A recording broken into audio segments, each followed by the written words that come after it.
Hello everypony, I'm MasterCode, your ace analyst, and today we're going back to the past, all the way to Season 1 with Suited for Success. By this point in the season, the main six have each had one episode they've individually started, while sharing the spotlight in others. But this is really the first Rarity-focused episode. She was kind of a main focus in Look Before You Sleep, but she was sharing the screen with AJ and Twilight. While that episode was good and gave some decent development for all three, at this time period of the show, Rarity was probably the least popular of the main six, as she was still kind of seen as just the haughty, prissy pony, and if I'm being brutally honest, I thought she was in the low tier of the group as well. Then I see the synopsis of this upcoming episode, and I see it's focused almost entirely around dressmaking, and I really didn't have much enthusiasm walking in. I watched it, and to my surprise, it ended up being one of my favorite episodes of the whole season, and cemented Rarity as my favorite of the main six. First off, she goes completely out of her way, taking time and effort to make all her friends unique individual dresses,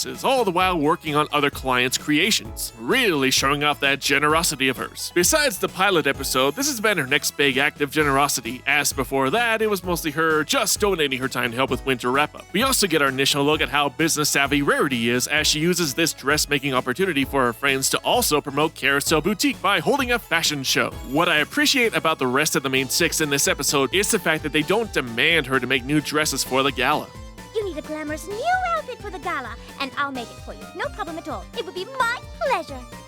Oh, that's really sweet of you to offer, Rarity, but I can't let you do that. It would be so much work. They are humble and understanding that the art of the dress is a difficult and complex process that has taken Rarity years of mastery to perfect. Had any of them just said, hey, can you make me a dress for free and make it snappy, the episode would have just lost me. But luckily, that wasn't the case. Speaking of the art of the dress, we have our third big song of the season, and while the melody for the most part is simple, the relatively fast-paced lyrics combined with the choreography of the dressmaking made it a really fun and entertaining sequence. Piece by piece, snip by snip, croup, duck, haunch, shoulders, hips, thread by thread, primmed and pressed, yard by yard, never stressed, and that's the art of the dress. Not the most grandiose song of the season, but still a good one. And you can tell she really enjoys what she does. When she's in the zone, her passion shines through and doesn't really think of it as work, but just as a fun daily activity for her. It's why I relate to her character the most. Working as a professional video editor may seem difficult for others, but for me, it's exciting to produce all these creations which entertain all around the world. Yeah, like Rarity, I understand the frustrations that come with any career, as we see when the dresses are revealed to her friends who aren't too keen on them. Thus, we introduce our first moral being, don't look a gift horse in the mouth. Now again, the episode could have gone downhill if they all just demanded her to remake the dresses. And while they do express their dislike, they know how hard she worked on all these creations and they're willing to accept them as they are. But Rarity, true to her nature, is willing to start from scratch, listen to all their demands, and try again on her own volition. Fluttershy, you're putting me in a bind. Rainbow Dash, what is on your mind? Oh my gosh, there's simply not much time. Don't forget, Applejack's does must shine.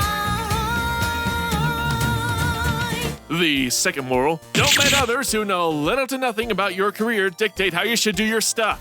But in all seriousness, it's another funny and entertaining musical sequence, listening to all our friends' outrageous suggestions, all the while showing some great animation, giving some good pacing and flow to the scene. We come to the night of the fashion show, and it goes just about as well as you expect. Why's every pony looking at us like that? You think we overdid it? Nah.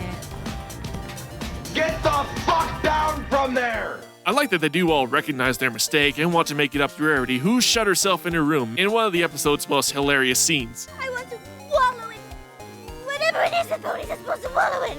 Do ponies wallow in pity? Oh, listen to me. I don't even know what I'm supposed to wallow in. I'm so pathetic. You okay, lady? Anytime Tabitha St. Germain can act over the top is absolutely hilarious. And the girls coming together and completing Rarity's dress again reinforces the moral of don't look a gift horse in the mouth, and Rarity loved and accepted the gift they gave her. The second fashion show was another phenomenal sequence. The flowing animation was gorgeous, the lighting and visual effects made all the girls' introductions elegant and cool. Every reveal reflecting their personalities perfectly. Overall, this is a very good episode that still holds up today. It made who was one of my least liked characters of the main six into my favorite. The song is great, the morals are good and relatable, the character development for Rarity was well executed, as was the rest of the episode. Definitely one of my overall favorite stories, and all of Friendship is Magic. Well, that's it for today, guys. Until next time, MC...